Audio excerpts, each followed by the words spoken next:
So it took about 8 months to create the software, and then we had to go to market, as necessity. We were running out of money, had to get some customers in.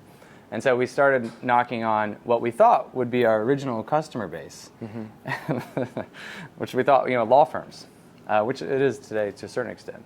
But that turned out to be kind of hit or miss. So, Shen and I, we had no real professional experience, and so I had some suits. And Shen, you can't tell now, but Shen's about 4 inches taller than me, and he would wear one of my suits. And it looked like he was waiting for the flood to come.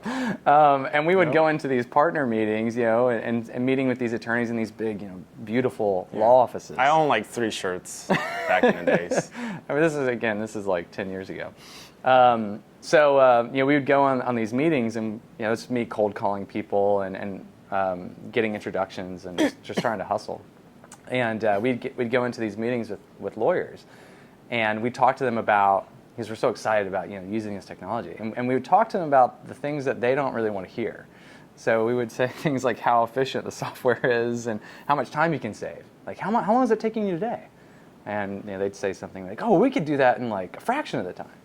But it wasn't until maybe the 4th or 5th meeting where one of the people we were meeting with was very kind and said, "How do we make money?" And I'm like, "Well, you bill by the hour." And so you're telling all the people in this room here that you can do what we're doing now in a lot less time. You see where I'm going with this? And I'm like, I'm an idiot. And so we had to change our tune a little bit, but we were also checking out a different type of market with vendors. So companies that couldn't really do what we did, and just see if we could get some traction there. And luckily, we got this New York company that flew down and met with us in our condo and gave us this test run that they had been trying to do in-house for weeks, and we were able to do in 30 minutes, and it blew them out of the water. And they flew us up to New York. What did they asked to buy us for? I don't know. Yeah, I don't remember. It was like $1 million or something. But yeah, and at the time, it was attractive, but we were very naive, and we want to build this company. We don't want to just sell this.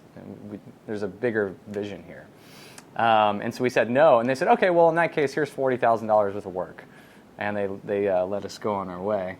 Yeah, and that's when we first got our real traction, and then we started getting more work from law firms after that. And that's how we were able to move out of the condo. Yeah, and we changed our tune. I mean, it goes. You have to know who your audience is, right?